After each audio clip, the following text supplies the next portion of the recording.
Fala galera, beleza? Sou o Lucas do canal Eu Acho e hoje nós vamos falar um pouco sobre Wilker Leão.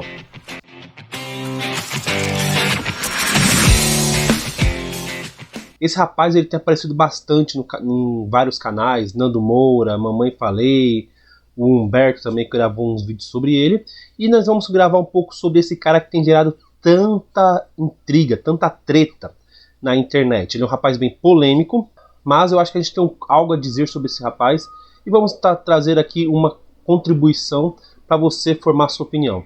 Lembrando, se você gostar desse vídeo, considere se inscrever nesse canal e deixe seu gostinho aqui embaixo para ajudar o meu trabalho, beleza? Vamos lá então. Quem é Wilker Leão? Bem, basicamente ele grava suas aulas no curso de História na Universidade de Brasília, na UNB. Seu canal começou a ganhar uma certa notoriedade após conflitos entre ele e seu professor de História da África. Segundo Wilker, ele estaria sendo perseguido por ter opiniões diversas. Ele mora no Distrito Federal, lá em Brasília. Wilker possui pensamentos alinhados à direita e ele se identifica como um conservador, certo? Wilker, ele foi cabo do exército durante 8 anos. Segundo uma nota enviada ao portal de notícias G1, o exército informa que Wilker foi licenciado em 2022 e não exerce mais nenhuma função na instituição. Wilker dedica-se exclusivamente à postagem de vídeos no YouTube, que se tornou sua principal fonte de renda. Além disso, Wilker passou na prova da OAB em 2022. Ele relatou em suas redes sociais que foi aprovado na ordem ainda durante seus estudos. Mas essa não é a primeira polêmica de Wilker Leão. Em 2021, ele ganhou uma certa notoriedade entrevistando pessoas na rua em manifestações. Parecia com um CQC, uma Mamãe Falei da vida. Ele parava pessoas e criava debates públicos ali mesmo. Em 2022, Wilker protagonizou um dos episódios mais conhecidos da sua trajetória. Ele confrontou o então presidente Jair Bolsonaro, chamando-o de covarde. Wilker afirmava ainda que se o presidente então continuasse agindo dessa forma, o PT voltaria ao poder, que era uma coisa que ele acreditava que estava combatendo. Bolsonaro, irritado, puxa Wilker pela gola da camisa, tentando pegar o celular de sua mão.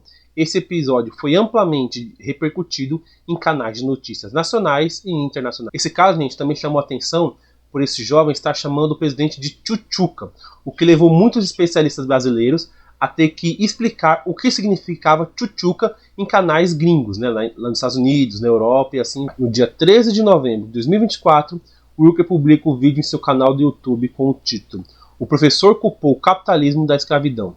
Ele resolveu dar aula". No dia 18 de novembro de 2024, Wilker publica o vídeo onde afirma que, título, "Ele disse que não vai dar aula comigo em sala de aula e fugiu", começando ali a mostrar as injustiças que ele estaria começando a sofrer. No vídeo, Wilker afirma que tem o direito de discordar do professor e gravar a sala de aula. E é aqui, gente, que começa o problema. Porque a sala de aula é um ambiente para transmissão do conhecimento. A galera costuma pensar que a sala de aula é onde existe o debate. Não, não é em debate sala de aula. Pode acontecer que o professor gere um debate para que chegue nas conclusões corretas. Mas a sala de aula é onde o professor, que possui o conhecimento, vai transmitir para os alunos.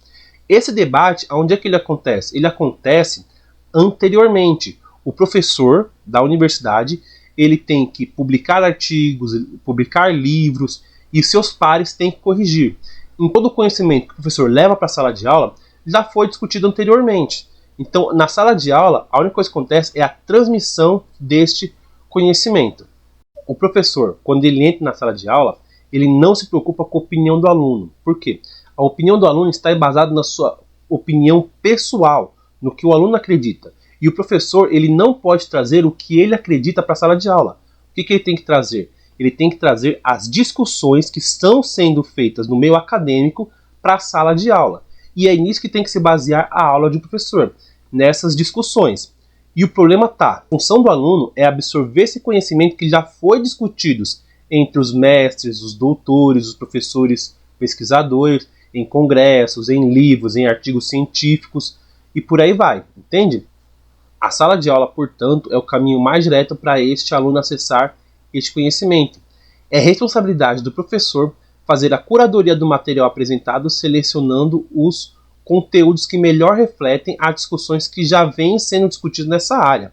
Além disso, muitos professores universitários têm a obrigação de contribuir com a produção científica, publicando artigos, livros, participando de congressos.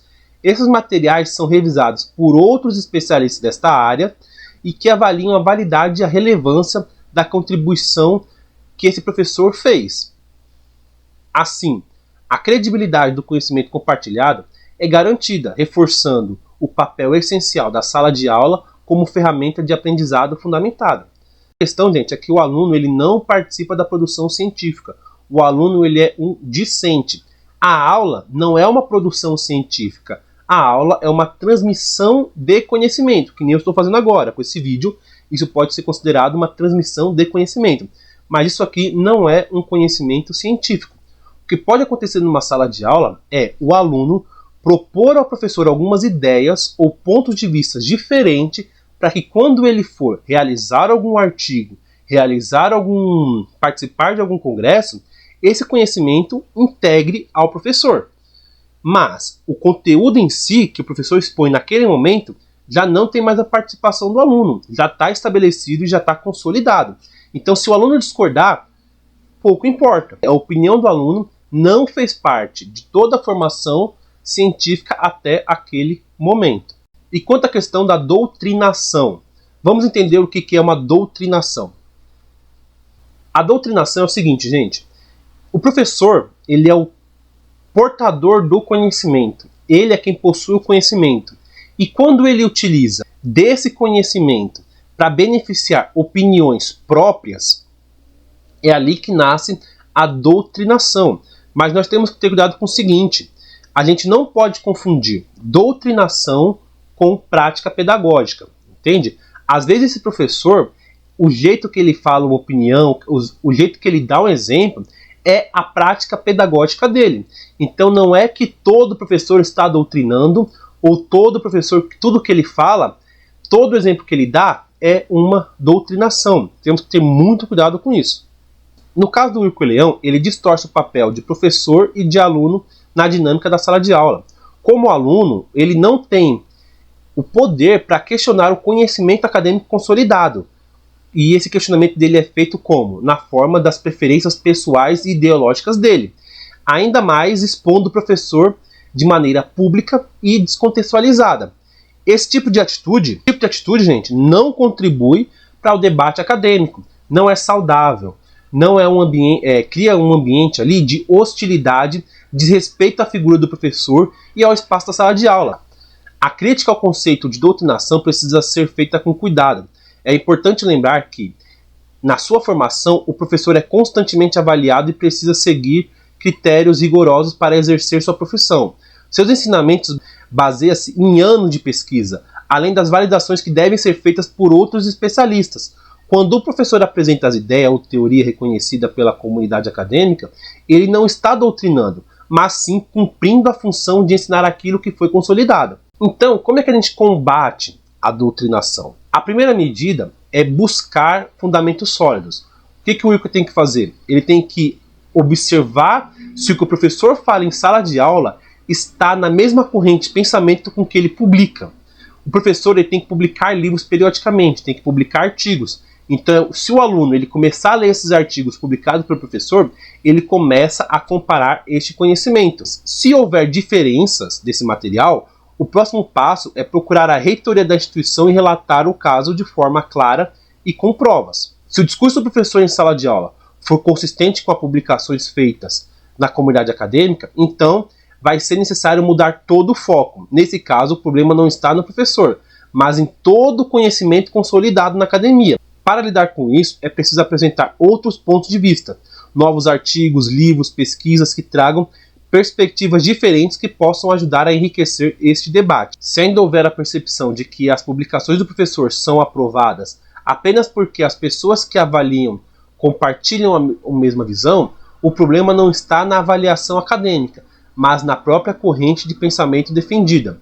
Neste caso, é necessário produzir artigos, livros, filmes e outros materiais que apresentem uma visão contrária e combata essa corrente de maneira sólida, bem fundamentada. O importante é que esse tipo de constatação deva ocorrer com publicações acadêmicas em revistas científicas, livros e etc. Não em uma sala de aula. Na sala de aula deve ocorrer a transmissão desse conhecimento para o aluno. Caso contrário, teremos a aberração de que cada professor ensina o que ele acha que está correto. Imagina você entrar numa sala de matemática onde o professor diz que a área do quadrado é lado vezes lado. Então depois você entra em outra sala de aula e o professor disse que a área do quadrado é o diâmetro vezes a altura. Ou se não, citando outro exemplo, uma aula de história, o professor fala que quem descobriu o Brasil foi Pedro Álvares Cabral. E outro fala que quem descobriu o Brasil é Miyamoto Musashi. Isso geraria uma confusão, desinformação, pois o objetivo da educação é transmitir o conhecimento consolidado e validado pela comunidade acadêmica, e não permitir que as ideias não comprovadas ou divergentes sejam tratadas como verdade. Em resumo, a solução não está em atacar o professor pessoalmente, mas em valorizar método científico e buscar a diversidade de ideias no ambiente acadêmico. Combater ideias com ideias é a forma mais justa e eficaz de concluir um ambiente educacional mais enriquecedor. Consequências. Uma professora da faculdade de Wilker registrou contra ele um boletim de ocorrência, dizendo que o aluno está gravando as falas dela sem a permissão dela, e que ela considera isso uma violação da sua privacidade, seu direito autoral e seu poder em sala de aula. Também, um grupo de alunos combinou de dar porradas em Wilker. Eles falaram coisas do tipo: geral se junta para encher ele de porrada. Violência não é a resposta, ela é a pergunta, e a resposta é sim. Recentemente, Wilker publicou um vídeo dizendo que sua preliminar judicial foi indeferida. Essa informação, caso seja verdadeira, indica que o processo legal está seguindo sem a aceitação da argumentação inicial apresentada por ele. Isso pode ter implicações no andamento do caso, pois, com a rejeição da preliminar, o juiz provavelmente dará continuidade à análise do mérito da questão. Essa situação pode trazer novos desdobramentos e, dependendo do andamento, o Wilker pode ter que ajustar a sua estratégia judicial para lidar com as próximas etapas do processo. Então, o que eu acho? O Wilker ele está errado em suas ações. Acredito que ele vai ser punido e terá que pagar uma indenização aos professores por assédio moral ou algo do tipo. Além disso, é possível que ele seja expulso da faculdade e como consequência dos seus vídeos. Embora eu acredite que sim, existe uma doutrinação, eu acredito que a forma como o Wilker está agindo está errada e ele vai acabar trazendo problemas para todo mundo que pensa ao contrário. Ou seja, eu acho que o Wilker ele está mais atrapalhando do que ajudando, pois a forma como ele está agindo, ele está combatendo a corrente que ele diz que ele acredita, porque vai trazer algumas sanções para a sala de aula, vai trazer algumas novas leis, esse novo pensamento, então vai acabar prejudicando os outros alunos. Mas para o Wilker pode ser vantajoso. Por quê? Porque ele vai ter visibilidade, ele está ganhando visibilidade. Seu canal passou de 40 mil para 100 mil, 200 mil visualizações. Então talvez lá na frente ele acabe pegando um cargo político, usando sua influência para entrar em alguma comissão, alguma coisa do tipo, e ganhando, sustentando a vida com esse novo cargo, né? Bem, esse foi o vídeo de hoje. Muito obrigado por assistir. Considere se inscrever no canal, deixe seu gostei aqui embaixo, vai ajudar muito no meu trabalho se você gostou. Comenta alguma coisa e valeu!